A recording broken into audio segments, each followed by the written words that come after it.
Here we are at Thomas Jefferson's summer home, Poplar Forest, the first octagonal house in the United States. He built this as a summer retreat to escape to. I'm going to go ahead and take you inside. Now, just a quick thing.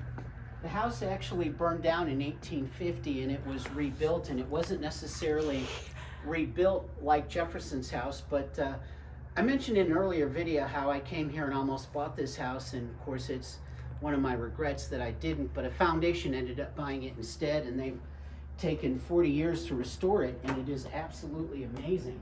Come on in. Notice that one of the styles of the octagonal houses in Italy is you look straight through from the front door to the back porch. It's pretty awesome. Pretty awesome. Now we're going to go to the right. And this is the northwest chamber. This would have been where if a guest was here, they would kind of sit down and talk and hang out. And now we're going to go right into Jefferson's bedroom. And I hope you're getting an idea of how the octagonal house works. And one of the amazing things about it is these big windows. Right? You feel like you're in nature. And these were the steps down to, in an earlier video, we showed you his private bathroom, but those are the steps down to his private bathroom. Now his bed would have been right here, and he has the same bed at Monticello. His main house, which is up in Charlottesville, we'll be headed towards that way tomorrow. But anyway, 6'2". He was 6'2" long, and this is exactly 6 feet 2 inches. Now, so that was his bed chamber, that was his private sitting area, and then over here was his office. And so he would have sat in here and, worked on speeches, worked on his architectural notes, and, correspondences. So here, let me just quickly show you. These are the steps. His private steps that go down to his private privy, as they called it back then. Anyway, I want to show you this beautiful dining room now. You would probably consider it to be like a great room. One of the amazing features of this room was the skylight. Skylights were pretty difficult, and imagine how much it would cost to get hand-blown glass for a skylight like this back in the late 1700s, early 1800s. Look at this beautiful table, and I think they said that there were like 31 or something of these chairs, all throughout the house for people to sit in. But anyway, what an amazing room. So this is like a square, maybe more like a rectangle in the middle of the octagonal house.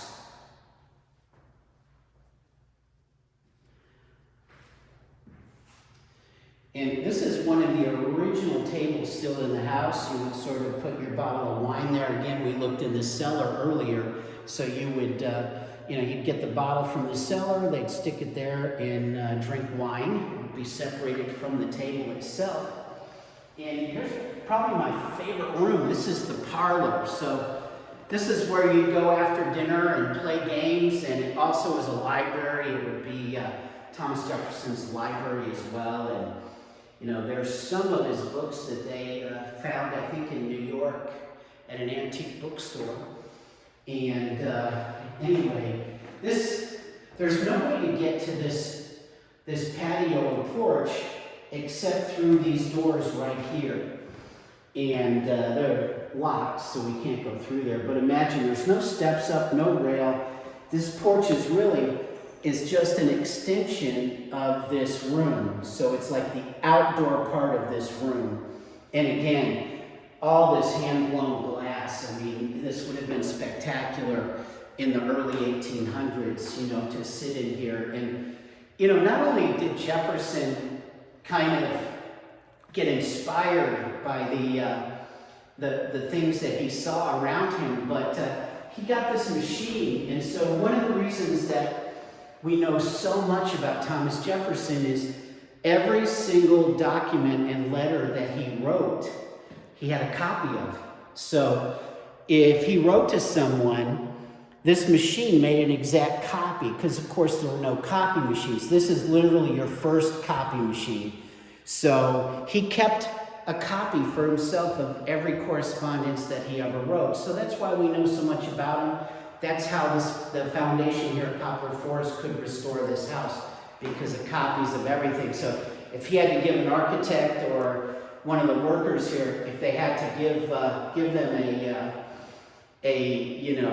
orders or something, or a diagram, he would have an exact copy of it. How ingenious was that? Now we're going to go this way. And these are the last 2 rooms of the house, and you can kind of, they left some of it unrestored, and notice that there's a little less echo in here because, the walls haven't been plastered. And so this is kind of, when I came here to look at this house to buy it, this is pretty much what it looked like, the exposed beams, the bricks, and they had to really, do a lot of work.